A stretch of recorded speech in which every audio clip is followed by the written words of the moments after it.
Hello and welcome to another episode of Virtual Legality. I'm your host, Richard Hoeg, managing member of the Hoeg Law business law firm of Northville, Michigan. And today we're going to talk about what else? Epic versus Apple. If you have been following this series over on Virtual Legality, you know that we're up to 35 videos.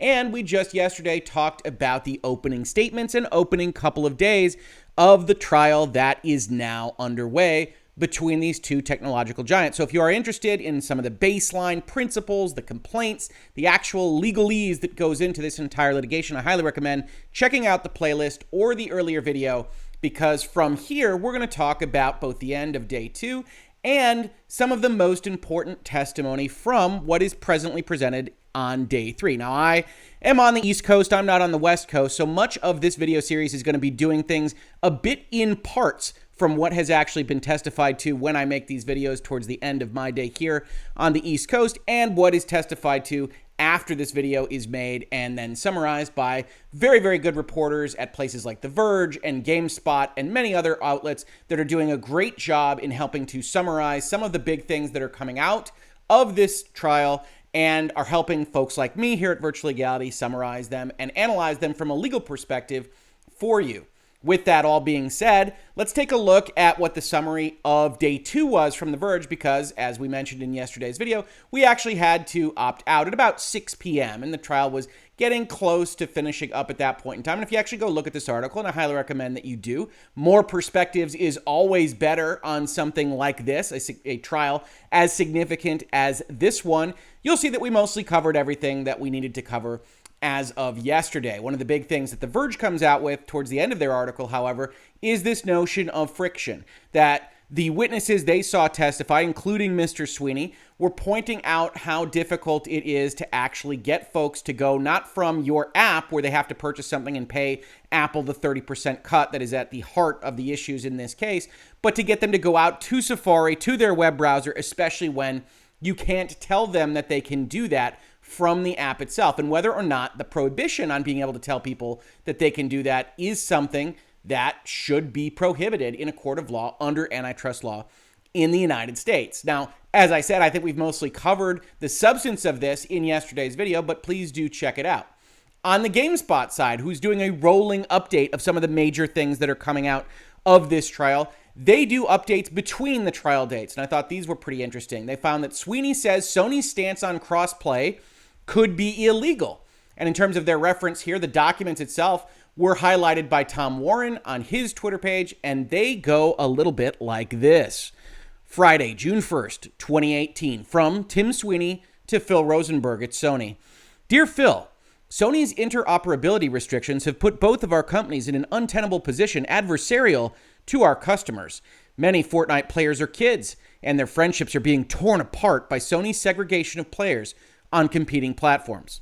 Let's stop right there for just a second. If you remember from yesterday's video, one of the kind of side street conversations that happened as part of the testimony from Mr. Sweeney yesterday was the judge asking if the audience for Fortnite was primarily made up of kids, and if so, wasn't a little friction in spending money a good thing? In yesterday's video, I talked about how I'm not really that comfortable with the court system trying to adjudicate an equitable question of whether or not there are antitrust violations based solely on the demographics of the product that you've created. But it's worth noting from a philosophical perspective that the judge is interested in this, that the judge is read up on the conversations about loot boxes and gambling and addiction and frictionless free-to-play games, and is at least presenting as somewhat concerned about the prospect that Epic wants to make it as friction-free as possible. So having a letter go into evidence and be a part of this conversation that Tim Sweeney himself is going out to Sony and saying, many of our players are kids, and you need to give us this crossplay functionality because otherwise their friendships are being torn apart. Once again, displaying kind of the righteousness and the very melodramatic tone in which Tim Sweeney makes these kinds of comments, could play in a certain way that isn't great for Epic in the court. We don't know, because this is really about Sony and the deals that we talked about in our crossplay video and we've talked about yesterday. Frankly, Epic continues, we do not believe Sony's position is even legal. Sony's position to not allow crossplay / maybe Sony's position to ask for money, a revenue share in respect of crossplay. Hard to say what the position is that's being referenced here.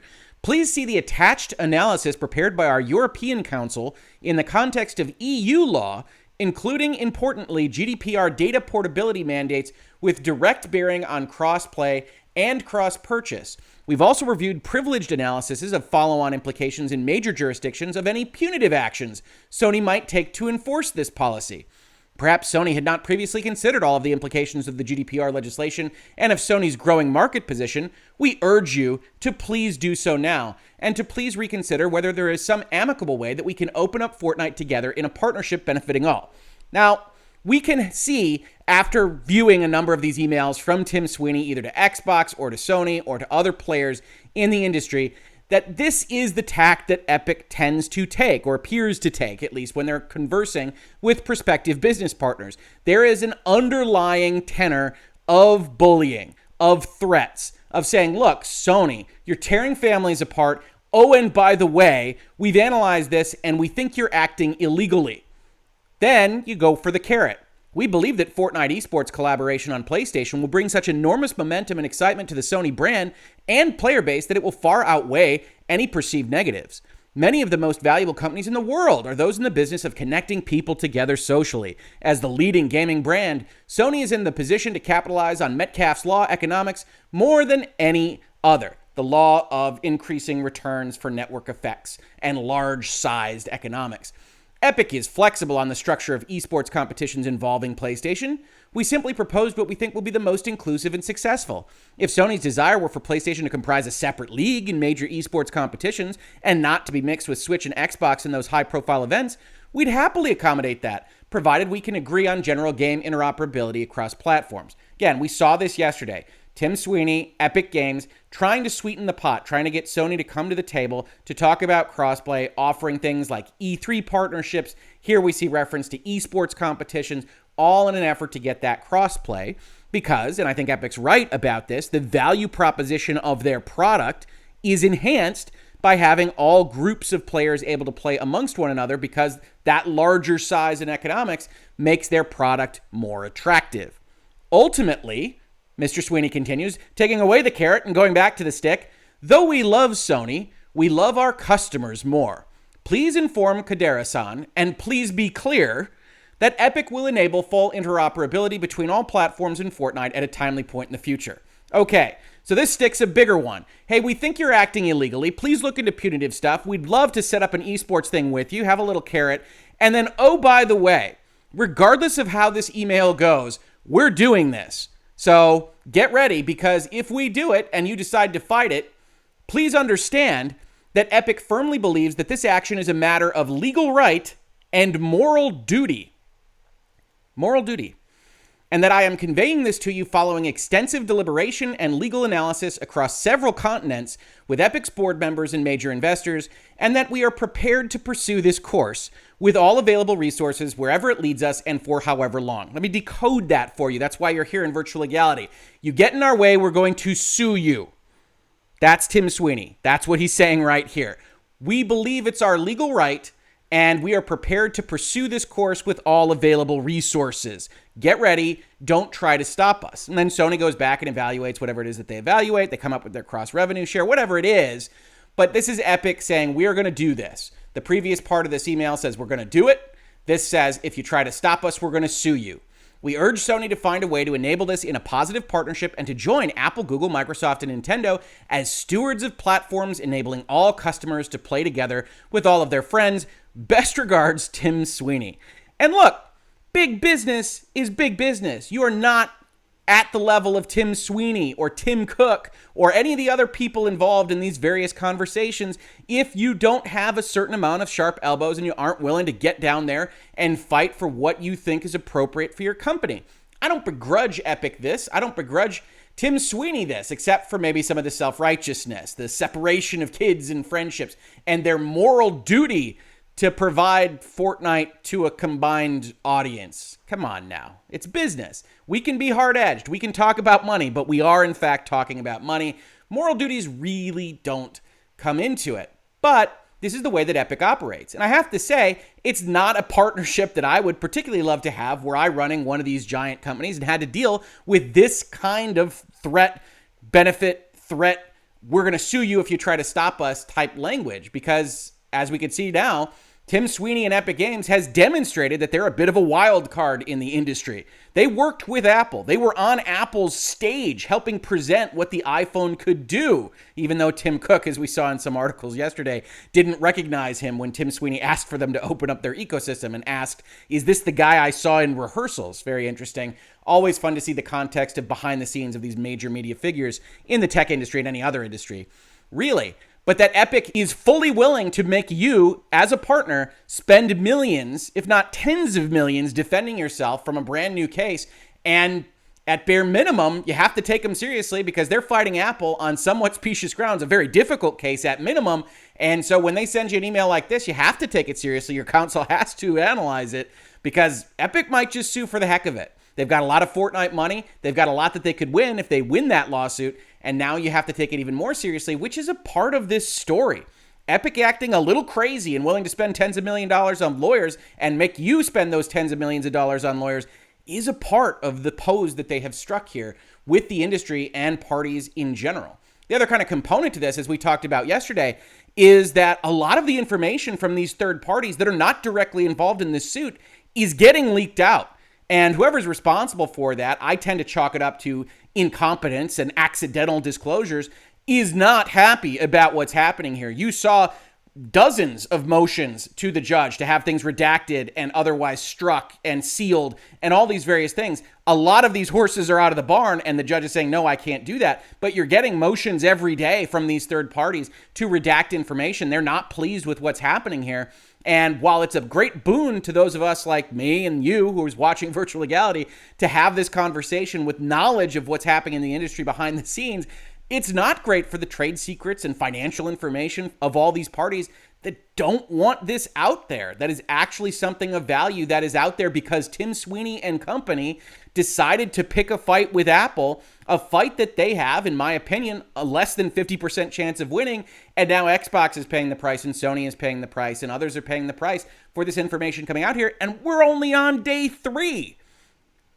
With that as our segue, let's talk about day 3. And we are again looking at Robertson of The Verge's Twitter thread on this, live tweeting some of these exchanges. As I said yesterday, we're not going to be able to cover everything in this thread, and this thread doesn't cover everything that was said over hours and hours of testimony. So please do check out other sources as well as Virtual Legality to get a holistic feel for what's happening in this litigation. But I did pluck out, it looks like about 15 different quotes from this thread that I'm going to talk about from a legal perspective because I think it is fascinating. Why? Well, because as I said in the thumbnail, today was the day that Xbox and Microsoft first made its appearance. Or, as Robertson says, back just in time to hear Lori Wright of Xbox for Apple/Epic, apparently. I'll be live tweeting the rest of the day, thanks to Tom Warren for the assist. Now, on the picture on the thumbnail, you see Ms. Lori Wright of Xbox, who did testify today at length. This is the testimony we're primarily going to be looking at because some of the later testimonies hadn't started yet when we made this video, and we will, of course, check up on them in our next update on Epic versus Apple. But that's Lori Wright. Wright is Vice President of Xbox Business Development at Microsoft, confirms that she does have an understanding of the console and Xbox store business, although she doesn't directly oversee it. So somewhat tangential to the kind of main testimony that we got from Tim Sweeney yesterday, but still very important, and very important for a number of reasons. First, there is a little bit of hedging from Ms. Wright, and it's pretty clear that Microsoft is trying to help backstop Epic's position, which is something that they're called on by the Apple attorneys in today's testimony, but that they're unwilling to commit to. Robertson says, Wright's going through a line of questioning meant to establish the Xbox as not a competitor to a smartphone. You have to plug it into a TV, etc. We certainly don't view the iPhone as a competing device. We do not see the iPad as a competing device, Wright says. Now, if that strikes you as a little bit odd, then congratulations. You've been following Microsoft's discourse for the better part of a decade now. Or as we can see in an interview with Game Industry Biz of Phil Spencer from, I believe it's 2012. Yes, 3rd July 2012, so associated with E3. They posed the question, what is your general reaction to your competitors this year? Nintendo was showing off the Wii U, while Sony was showing Last of Us, Beyond, etc. What was your overall thinking on these two camps? To which Phil Spencer responds, well, I think, to not answer your question, It is worth noting that there is another competitor that is not here, that has a developers conference next week. This is self-prompted. This is Phil Spencer of Xbox making this statement really all on his own, to which Game Industry Biz asks, Apple, ? And so he says, right. So if we think about where our ambition is to create an entertainment platform for everyone on the planet. We think there are a couple of keys: having unique content. We started off with Halo, but we obviously have a breadth of content from big core games to things like the Nike Fitness program, to things like Dance Central, our sports offerings. Certainly in 2012, you're looking at going into 2013 with TV, and having the Xbox positioned as a more general applicability system that sits under your TV and does all these various things. Microsoft has been invested in competing with all forms of media since as long as I've been following them. That was the idea of the Microsoft set-top box onto the television. So you look at an answer like this, and this is under oath. This is testimony to a court. I'm not trying to impugn Ms. Wright. I'm sure she's not lying, or not lying deliberately, when she says she doesn't view the iPhone as a competing device. You can say, hey, we blow them away on what we do, and they're not a competitor. Even though Phil Spencer might think they were a competitor 9 years ago, it's not the case. But it continues along this vein that's really kind of funny. Does the Xbox Store compete for transactions with the Apple App Store? Lawyer says, no, Wright says. Of course, when we looked at Sony dealing with crossplay and cross functionality for Fortnite, one of the major questions they had was, if people play their games on the PlayStation and otherwise buy their V-Bucks on a different platform, then that's going to be a problem for us. We saw a similar concept actually presented by Xbox and Phil Spencer in their email exchange that said, don't change prices on us, because we can get burned if people buy things on different platforms and play their games over on the Xbox. So the games folks, and Lori Wright isn't the games folks, so that's okay. We get that. The games folks look at it and say, yeah, absolutely. We're trying to compete on entertainment. We're trying to compete across platforms. We can get burned if somebody goes and buys all their stuff through the iPhone and then plays all of it on the PlayStation. And we know this about the entertainment industry. We do. Netflix famously went out a couple of years ago and said, we're not just competing with HBO or Hulu or what have you. We're competing with Fortnite. Entertainment time is entertainment time. And if I'm running Xbox, I'm competing with players playing Fortnite in front of their TV and players playing Fortnite on their phones in front of their dinner table. All of this is not easily separated. But the purpose of this from a legal perspective is that Epic is trying to establish that the Xbox and the iPhone and the iPad, the iOS ecosystem, do not directly compete. Why? Because as we've talked about in this space, the most important first threshold question that Epic has to win in order to even get to the other questions in this case is that Apple is a monopolistic provider of access to its operating system, and that is a relevant market under the law, when relevant market is defined to be something that is exclusive of other competitive opportunities.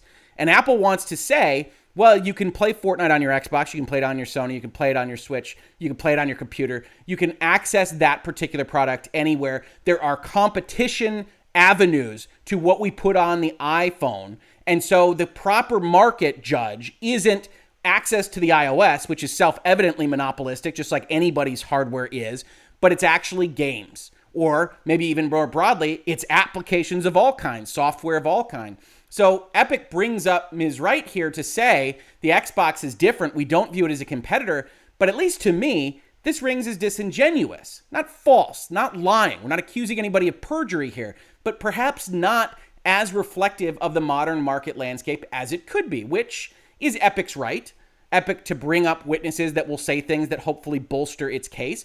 And they do, but they do also get easily called into question, which is what Apple wound up doing today. The other thing that came out of this testimony that I thought was really interesting was a bit about the business model, right? We talked about this yesterday. We talked about this in previous episodes of Virtual Legality. But one of the things that the judge was clearly expressed concern about is that Epic saying, hey, if you own an operating system and you control access to that and you control access to the hardware, then you're a monopolistic provider of that hardware access. You need to be broken up somehow. The court needs to come in and say you can't control that access.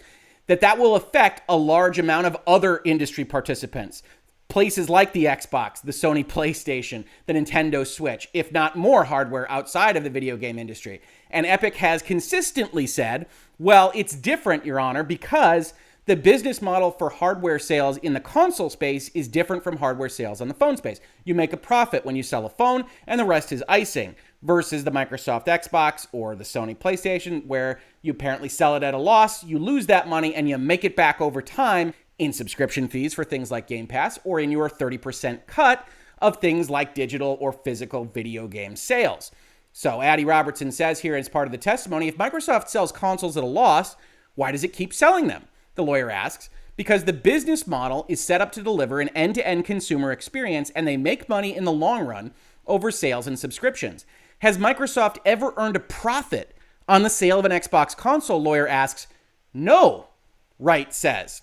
And further says, if Microsoft didn't take its 30% commission from developers, Microsoft couldn't make money off the Xbox at all. Now, again, you're leaping ahead. You're making future projections that you really can't predict. If you increase the cross to the Xbox, do you change the cut in the development store? Could you still make money off the ecosystem? Nobody knows these answers, and they probably should have demurred or objected to an answer like this, which says, hey, you don't know what happens if 30% goes away in this model, but it doesn't appear that that was done.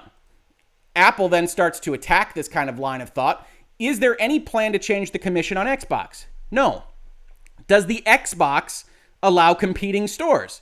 This entire fight is about Epic wanting to run its own store / get rid of the in-app purchasing process payment to Apple, that 30%, as part of its own app store. No. Has it let developers distribute games directly? No. And why is Microsoft treating the platforms differently? The platforms being Windows and Xbox, to which the response is Xbox market is much smaller than Windows, and the Xbox store is this curated, custom-built hardware-software experience. The Windows world is an open platform with lots of scenarios that people use these devices for. And here is where the rubber hits the road. This is the fight that people have had in my comments now for 9+ months, that I've had on social media, that when discussing it as a matter of law, always runs the wrong way, with people assuming that I'm on Apple's side here. I don't like a lot of the things that Apple does with its own infrastructure, with its own iOS, with what it does with putting ads in the settings menu. I agree with Tim Sweeney on a lot of his complaints about the ecosystem. But the fundamental question here is, will it affect everybody? Is this reaching for a major shift in all of technology? And when you hear this description for the Xbox store is a curated, custom-built hardware-software experience, explain to me how the law separates that from the iOS. Yes, I know you want to say the phone or the iPad is more of a general computing device, but the definition here is that it's a curated, custom-built hardware-software experience. There's no question that the iOS was hardware-software built to work on specific hardware with specific software, that iOS isn't available to do other things, and that although you want to say the Windows world is different in an open platform, that's great. That's the difference between an iPhone and a Mac. You're saying that you have a fundamentally similar model, only Epic isn't suing you because, hey, they don't want to sue console manufacturers just yet. They make a little bit too much money from them. And so Apple has a good case here. You don't allow different stores onto the Xbox. You don't allow developers to distribute directly. The law, as the judge has properly said in the motion stage, doesn't really distinguish between whether or not you're making a profit off of your hardware or not. That's your business model. That's up to you. In terms of the contracts and restraint of trade, that's a different question. Apple, though, potentially goes a little bit too far. This line of questioning continued in a different direction, talking about xCloud, which I have long said is a major factor that could have made Microsoft a better plaintiff in this case than Epic is. If you're not familiar with the stories here, then xCloud is Xbox and Microsoft's way of streaming game services through their Xbox ecosystem and allowing you to play them on other devices. Most specifically right now, Android. They've brought it through the web service portion of the iPhone. I think it's currently under testing. It might be available to the public at this point in time, but it allows this, and it's very, very cool if you're a member of, I think it's Game Pass, it might be Ultimate Game Pass, to play these games on other devices. And Xbox and Microsoft got into a big fight with Apple about the fact that Apple basically said, we're not going to allow this app unless you do certain things that allow us to individually review every game that you can access through this app. To which Microsoft responded, hey, look, you don't do that for Netflix. Netflix has television shows and movies, and you have the one Netflix app, and you just go away from there. And Apple had a big problem with it. And if you're thinking that Apple is a monopolist and a bad actor in this environment, you could say, well, they're trying to defend one of their most profitable centers on their phone, which is gaming, against the possibility of a whole bunch of games that you already own being playable on your phone when you could otherwise be spending money on Crash Bandicoot on the Run or some other app that Apple has available on the iOS. This, as reported by Robertson here, was addressed by Lori by saying they received direction to go and follow the Netflix model or the Audible model, which would have been great for us. Then we heard shortly that that was not the right model for us. They were told to go with a xCloud model where every single game had to be downloaded individually onto the phone, as this was a major issue in Apple's policy. Epic lawyer brings up the fact that Apple has interactive stories in it already. Black Mirror Bandersnatch, I believe this is a reference to Netflix. Now that is interactive fiction different from games crowd gets to fight too, says Ms. Robertson. And yes, there is some truth to that. There are a small handful of Netflix applications that allow you to, at occasions during their progress, select left or right, select simple choices in order to advance them. Now, is that a video game? I don't know. I tend to think it's not. But more importantly, from the Apple side of things, if we want to defend Apple on this, it is clearly distinct from an actual full-scale inputs needed video game service that Microsoft wants to run. Now, I have personally said, as I just said as part of this video, that I think Microsoft has a stronger argument here than Epic does, that this starts to look a lot like anti-competitive behavior if Apple can't justify it for some reason. Now, some folks have come into my comments on my social media and said, look, you can input things into a video game, potentially dangerous things about your name or your location or other things that you don't do in Netflix, that you're just playing a movie, even if you're selecting left or right, and that perhaps Apple could make a case about that. And perhaps they could. Distinguishing between these two use cases will likely be important to Apple as this case proceeds. But I have to tell you, I think it's a pretty weak argument. There isn't a great reason that I can see that Apple keeps these things off, and it's a pretty compelling argument that Apple keeps these things off deliberately to ensure that it can continue to maximize profits selling its own products and own access through the App Store rather than allowing what amounts to free access through these various other storefront-like things on the App Store. So I think it will be interesting to watch as this proceeds, but certainly I don't think Bandersnatch is the compelling part of this discussion. We're online again, out of sealed session. Back to questioning for Lori Wright of Xbox. Apple's lawyer is asserting that she's here for Epic and wants Epic to win. Wright hedges. This is the second cross-examination where Apple has made a point of trying to establish that a third-party witness is on Epic's side. Lawyer cites a deposition saying Microsoft earns annual net revenue of around $600 to $700 million from Epic. Wright says the number was based on confusion. Microsoft has a financial incentive to keep Epic happy, right, Ms. Wright? We try and keep all of our developers happy.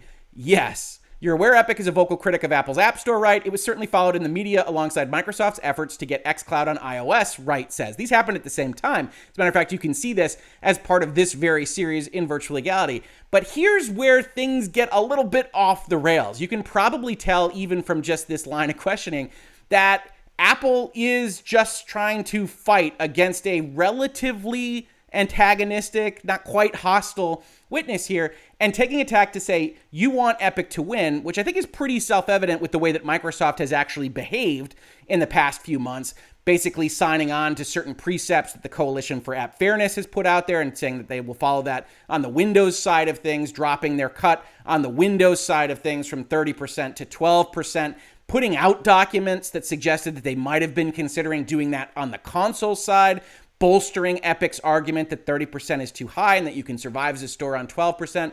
But of course, you don't have to answer this question if you're Lori Wright of Xbox. No, we're here to help give the truth to the court and answer the questions that are posed to us. It's not up to us who wins, etc., etc. And Apple winds up pushing a little hard. And this is another aspect of this that I wanted to talk about.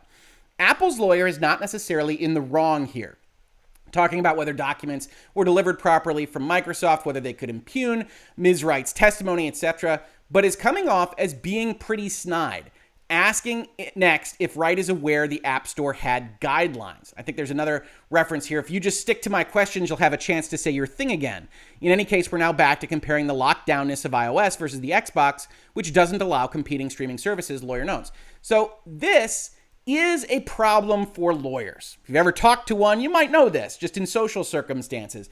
But lawyers especially in my experience, smart ones, really smart ones that do their homework, do their research, know they're right about something, can easily get caught in this trap. I see it in contract negotiations. Again, I'm not a litigator, so I'm not seeing it in trial scenarios very often. But in contract negotiations, especially, you get into a position where the lawyer is just so adamant that they're right that they lose the third party. They lose whether that's an arbitrator or a mediator, even their own client, if not the client on the opposite side of the table, because they get snide, they get snotty, they get cocky, egotistical, narcissistic, however you want to describe it. And if you do that in a court case, you can lose the ear of the only person that matters, which is the judge. So, if you're a law student or if you're an early stage lawyer, one of the things I always recommend is focus directly on what you are trying to achieve. We talk about this with respect to corporate message. Focus on who your audience is and how to best convey your message. I've already said as part of this video that talking about lockdownness on iOS, hey, you run Xbox, you work at Microsoft, you don't let anybody just open a store on your Xbox platform, do you? You take your 30% cut, which is the same thing my client does, don't you? You don't allow anybody to do anything willy-nilly. You don't have to accept everybody into your ecosystem. You run a walled garden because that's a model that works for you, don't you? Those are good points. They are easy to express to the court. Obviously, you've got a witness that doesn't love answering this line of questions, and that can create a little bit of friction. But when you start getting commentary that you're acting snide or egotistical or aggressive, you can actually lose your point when you otherwise have a good one to make. This right here, if I'm understanding it correctly from the Apple lawyer, if you just stick to my questions, you'll have a chance to say your thing again, speaks to me of a lawyer that is getting frustrated. That you've got a well-coached witness that doesn't really want to answer the questions in the direction you want them to be answered, that maybe you think is acting a little untruthfully. I mentioned that at the top of this video, that they're not really playing fair with what Microsoft thinks of as the Xbox or has historically represented themselves as thinking about the Xbox, and you get a little frustrated. But when a line like this comes out, which is basically saying, look, we know you have your talking points. If you just stick to my questions, you'll have a chance to get back to them, to say your thing again, is not helping your client in all likelihood. I wasn't there. I'm not listening to this call live, but this is the kind of thing that I see and I go, ooh, right. A lot of lawyers operate on this kind of far end of the potential asshole spectrum, and maybe it works for them. But in general, this sounds to me like a well-coached executive of a company that is a third party to the litigation, not falling for certain attorney-level traps. Maybe she's been deposed a number of times. Maybe she's been in trial a number of times before, and the lawyer getting frustrated, which isn't really what you want to see if you're on the Apple side of things. So overall, we're getting into a point today where Epic isn't doing too badly. This is Epic's portion of the case, of course, and they're trying to present as strongly as possible to the court why it is that they should win. But overall, they're doing all right with Ms. Wright and Microsoft. Wright's now being asked whether Apple's web team accepted a wish list of issues with xCloud on Safari from Microsoft. Yes, but we would have needed none of that if we just built a native app for the App Store. And here's again where you get these kinds of references, right? We're not in the room, so we have to kind of speculate and understand what is being delivered to us from these live tweeters. And again, I thank them for their efforts. But you can sense that hostility, right? You've got Apple asking, look, didn't Apple help you get your xCloud up and running on Safari? And she answers yes, but. And you can say as a lawyer, no, please stick to the answers. I didn't ask you but. I didn't ask you for all this extra color. Did Apple help you get the xCloud running on Safari? And she answers yes, but we wouldn't have needed it if they would have just let us build a native app, which is fair. But you can see now pretty clearly where Microsoft is coming from.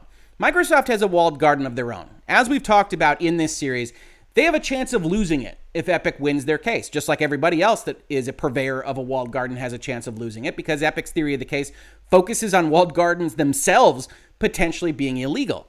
But as we've also talked about, Microsoft is better positioned than most to take advantage of a free-for-all, of having trillions of dollars and a potential software answer in Game Pass or storefronts that if they opened up all of the walled gardens, Microsoft might just be okay with. So yeah, they want to have more access to the App Store. Yeah, they want to get xCloud in there. Yeah, they want to get Game Pass in various other gardens potentially because that's where their money lives. And if they have to give up their walled garden platform set-top box environment to do so, Microsoft behind the scenes might have already decided that that's okay with them. chances are when they're game planning what's going to happen in a trial like this one, they've learned to accept either outcome because it's out of their hands and you have to game plan for either. But it's clear just from the presentations that we saw at the motion stage from Microsoft defending Unreal Engine, defending Epic to some extent. We've seen them with the cuts. We've seen them with the Coalition for App Fairness. We see them present Lori Wright here saying things like yes, but as her answers, hedging on whether she's here to help Epic win. All these various kinds of things that Microsoft seems to want an Epic victory here. And whether or not that makes sense to you is something that we can absolutely discuss in the comments to this video, whether you think Microsoft should be on that side, whether Sony should have invested $500 million in a company that apparently regularly sent them emails threatening litigation and that might end their walled garden when they're far more invested in it than Microsoft would appear to be. Apple's lawyer asks if the cost of manufacturing a console drops over time until selling it at the original price becomes profitable. Wright says the hardware still isn't profitable. Lawyer says if she'd provided the documents he requested, which was the fight earlier, they could have verified it. Console prices often end up dropping as generations get older, so that's not particularly unbelievable. And again, the notion of profitability here is a multi-part question. Your hardware doesn't need to be profitable in and of itself if the sales of video games or Game Pass subscriptions is profitable. You've got razor blades along with a razor. And if you can make enough money on one or the other, you can make enough money to sustain your business model. But Wright saying, hey, it's never profitable, and we didn't actually give you the financial documents to look at that on the Apple side isn't a great answer. So while I think Epic is having a good day, especially with the Wright testimony here, I don't know that it's a complete killer day because you do have a lot of good kind of attacks from the Apple standpoint. We're back yet again to the fact that Microsoft locks down the Xbox far more than Windows. Apple's lawyer doesn't spell it out, but the clear parallel as it's implying is iOS versus the more open macOS, which Epic says iOS should be more like, which is a long way of saying it's what we've been talking about throughout. Apple's main line of attack of Microsoft, of Xbox, is that this is what you guys do. How is it that we're on trial here? How can you justify what you're doing when we're doing exactly the same thing at the same rates on the same numbers and you are relying on your business model while still saying, well, our operating system is hardware, software compatible, etc. And again, I think your mileage may vary on how successful that is, but I do think it's a good line of attack. Apple allows Netflix to do what Netflix does, but it does not allow us to do what Netflix does. And it required making a separate application for every gaming title that has to be individually downloaded and put onto your phone. Wright just gave what I clock as the first mention of Apple Arcade, basically the closest thing Apple has to a direct Xbox Store competitor. We don't get a lot of context from this portion of the thread, but it comes back around to what we were talking about earlier, which is that Microsoft, Nvidia, these streaming solutions that want to use the App Store, and that Apple doesn't have a great framework for rejecting in the way that they have been over the past year or so, is perhaps a stronger argument than the one that's actually being litigated here about opening up the App Store for everybody and cutting out in-app payment processing as an illegal monopolistic tie and all these kinds of very big stretches from Epic. I think if Microsoft brought this case, if Nvidia brought this case, if one of these parties brought this case without all of the breaches and rigmarole and self-righteous emails to behind the scenes to Xbox saying, wait for these fireworks, etc., you might see a closer case here than what appears to be developing right now. But all that being said, like we've said from the top of this video series, it's impossible to judge an antitrust action. If you haven't gotten the idea already, antitrust law is very much a judgment call. You've got a judge, sure, but we're not talking about crimes or other issues that have you say, okay, you trespassed, you violated this boundary, you carried a gun into that shopping mall, you did these various things that we could say, yep, that happened, it falls under this law, it's a violation, here you have this penalty or this prison time or what have you. This says, is your business model reasonable? And it's up to a judge, or in all likelihood, a series of judges to tell you whether or not it is. And neither Apple nor Epic can know sitting right here. Finally, we wrap up with Wright. We're going over to Andrew Grant, engineering fellow at Epic Games, which we're not going to cover today in this video, except to note that he appears to be talking about whether or not Apple's in-app payment processing API and software functionality is necessary for what Apple is producing. You see why a store kit required on iOS. There's no technical reason, and they appear to be going in a direction from the Epic side of things that's trying to establish that Apple doesn't need to operate its store in the way it does for technical necessity, which I don't think has ever really been Apple's claim, although they might have snuck it in some place and I discounted it. But Epic can establish in all likelihood that Apple doesn't need to run the store the way it does. It doesn't need to combine in-app payment processing the way it does. And yet it decides to do so because it's allowed to be in charge of its business model. Much like Microsoft and their Xbox Store ecosystem is allowed to be in charge of its business model. So that's day 3 in substance. We're going to have a couple of more witnesses, including a witness, I think the first one from Apple getting up to bat either at the end of today or tomorrow. We will, of course, look at our summary sources as we did before this video to look at anything that we might have missed at the end of day 3 and continuing on to day 4. If you like these summaries, if you like hearing about Epic versus Apple, talking through the legal analysis and all the impacts of these various things that are coming out every day now on this trial, please consider supporting the channel. We couldn't do it without viewers like you. We've got a Patreon, Streamlabs. We've got a store with sweaters, sweatshirts, shirts, and mugs. I don't think we have any sweaters. Maybe we'll make one, a Christmas sweater for Virtual Legality. And if none of that appeals to you, just subscribing, upvoting, downvoting, ringing bells, commenting, helping YouTube and Google know that we exist is very, very helpful in and of itself. So thank you so much if you watch this on YouTube. And if you instead listen to it as a podcast, thank you so much for listening. And I will catch you on the very next episode of Virtual Legality. Virtual Legality is a YouTube video series with audio podcast versions presented as commentary and for education and entertainment purposes only. It does not constitute legal advice and does not create an attorney-client relationship. If you have legal questions about the topics discussed, please consult your own legal counsel.